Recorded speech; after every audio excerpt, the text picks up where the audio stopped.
Olá, internautas da Jovem Pan Online, seja muito bem-vindo aqui ao Espaço Online, que mais uma vez vai tratar de saúde. Hoje nós vamos falar um pouco mais sobre transtorno de déficit de atenção, vamos falar também sobre hiperatividade, com um especialista no assunto, Dr. Paulo Brenes. Ele que é neuropediatra do Hospital Infantil Sabará, aqui de São Paulo. Ele também é professor da Faculdade de Medicina do ABC e hoje está aqui conosco na Jovem Pan Online. Dr. Paulo, muito obrigado pela presença. Uma boa tarde. Boa tarde para vocês. É um grande prazer estar aqui e poder esclarecer à população de maneira geral o que é essa patologia, transtorno de déficit de atenção com hiperatividade e outras dificuldades escolares aí. Estou à disposição. Doutor, essa questão do TDAH, né, que no caso seria a sigla oficial para essa questão, né, ela está sendo cada vez mais diagnosticada ou não?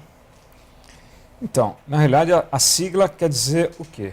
Transtorno do déficit de atenção com hiperatividade ou sem hiperatividade. É uma doença que já vem de muitos anos para cá, né? E cada vez mais está sendo diagnosticada.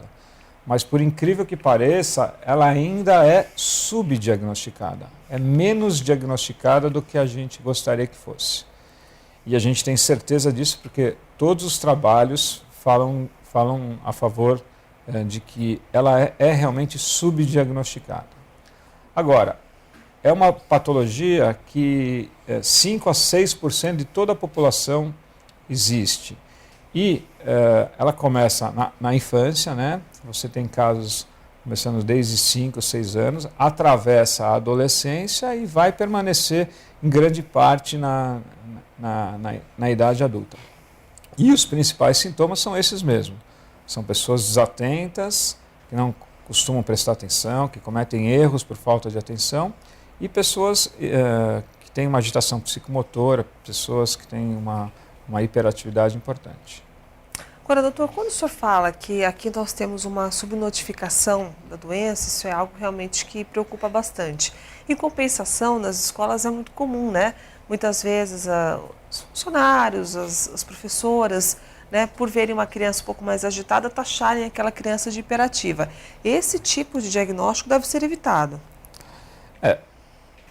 Primeiramente, a gente não pode taxar as crianças muito pequenas de hiperativas, né, de desatentas, porque as crianças têm uma agitação psicomotora própria, né, principalmente as crianças menores, de 1, 2, 3, 4 anos, 5 anos, elas têm uma condição própria de serem crianças que não param quietas, têm uma movimentação espontânea muito ativa. Então, o diagnóstico ele só pode ser realizado a partir dos 5, 6 anos. Então, não adianta trazerem no consultório as professoras e tudo. Existem critérios diagnósticos que são critérios que eles são subjetivos, mas são critérios clássicos, né, de desatenção, critérios de hiperatividade, que estão escritos, né, são escritos no DMS-4, que é um livro da Sociedade Americana de Psiquiatria, escrito em 1994, tudo bem que vai ser atualizado agora, mas são critérios que a gente tem que cumprir esses critérios para realmente fazer um diagnóstico correto, para essas crianças terem um diagnóstico correto para poderem serem tratadas de maneira correta. Agora, doutor, o senhor comentou sobre a sigla, o TDAH, que ela pode ser com hiperatividade ou sem hiperatividade. Mas a criança ela pode ter a hiperatividade sem ter o transtorno de déficit de atenção? Pode, mas assim, ela tem que ter pelo menos alguns sintomas de desatenção para estarem incluídas dentro do TDAH.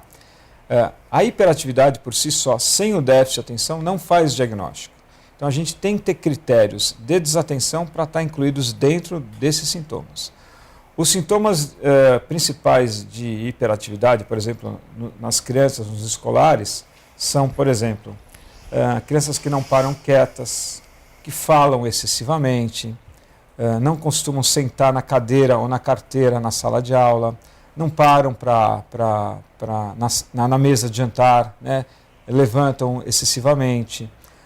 Crianças que são impulsivas, né? Por exemplo, eu estou conversando com você, ela se intromete nos assuntos, ela ela tem uma atividade psicomotora que é extremamente exacerbada. Uma ansiedade muito grande também. A ansiedade pode vir junto com esses sintomas, e a ansiedade a gente costuma chamar de comorbidade, coisas que vêm junto com o TDAH, mas é uma coisa à parte.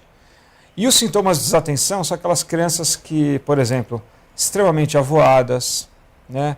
A gente chama essas crianças que elas estão no mundo da lua. Né? Você fala com essa criança, depois de 5 minutos ela já esqueceu, elas são extremamente desorganizadas, né? Não prestam atenção, não terminam os deveres escolares, não terminam as tarefas, perdem os objetos, quer dizer, perdem as coisas. Você dá uma ordem para essa criança, ela esquece rapidamente, quer dizer, são crianças extremamente desatentas. E isso pode acontecer tanto na idade infantil, quanto no adolescente, e isso pode transportar para o adulto. Quer dizer, você tem essa patologia, essa doença, que ela vai se transformando conforme a idade do paciente. Doutor, certamente muitas pessoas que nos acompanham agora podem estar até se reconhecendo, ou nas suas características pessoais, ou de algum filho, de algum parente, enfim. Por exemplo, no caso da pessoa que reconheceu alguma dessas características com relação à desatenção, mas percebe que o filho tem um certo controle, não é uma criança assim tão agitada, né, ao extremo. Já é suficiente para procurar um médico? Eu acredito que não, entendeu? Eu acho que tem que ter critérios. E esses sintomas de desatenção, ele tem que trazer prejuízo para o dia a dia desse paciente ou dessa criança. Você tem que prestar atenção se essa desatenção está trazendo prejuízos acadêmicos, por exemplo. Se essa criança está indo mal na escola por causa que ela não presta atenção na escola. Se essa criança não está indo bem com relação à parte social. Se os amigos, percebem que ele é desatento, avoado, se isso está trazendo problemas a nível familiar. Quer dizer, a gente procura o médico, procura a ajuda do psicólogo, do médico, quando os sintomas estão trazendo prejuízo para o paciente ou para a criança. Eu acho que esse é o momento de procurar o médico. Porque senão você acaba gerando uma grande correria também aos consultórios médicos, muitas vezes sem necessidade. Obviamente, né? A gente tem, né? Eu tenho 3 filhos, né? Então, lógico, meus filhos têm algumas dessas características. Não é porque você tem alguma dessas características que você é um hiperativo, ou você é um desatento e tudo mais. Tudo isso faz parte de uma síndrome e isso tem que ser analisado como um todo. Isso tem que fazer parte, né, de um diagnóstico correto, porque isoladamente, todos nós temos alguns desses sintomas. Agora, o pai que reconhece seu filho, essas características, mas decide não fazer nenhum tipo de tratamento, essa criança ela vai piorar com o tempo? Então, a doença, você falou do pai, né? Vou aproveitar esse gancho para falar. Geralmente, essa doença é genética, geneticamente determinada. Quer dizer, o pai ou a mãe geralmente ou um ou outro são portadores. Então os pais já se identificam com esses sintomas, numa idade diferente, com sintomas diferentes. Então as crianças são muito parecidas ou semelhantes com os sintomas do pai. Então, às vezes eu estou fazendo o diagnóstico do pai ou da criança no consultório e o pai está se identificando com os sintomas. Então é muito comum acontecer isso. Quer dizer, eu estou examinando a criança, fazendo o diagnóstico da criança e o pai fala, não, este aqui sou eu estou me identificando. E é exatamente o que acontece. Quer dizer, a criança, né, na idade dela tem esses sintomas e o pai também tem os mesmos sintomas de uma maneira diferente, né, da idade adulta, entendeu? Então, esses sintomas eles têm que estar agrupados, eles têm que ser organizados e o paciente e o pai dele devem ser tratados. Agora, como que deve ser tratado? Deve ser tratado de uma maneira global. A gente tem várias maneiras, várias possibilidades de tratar esses pacientes.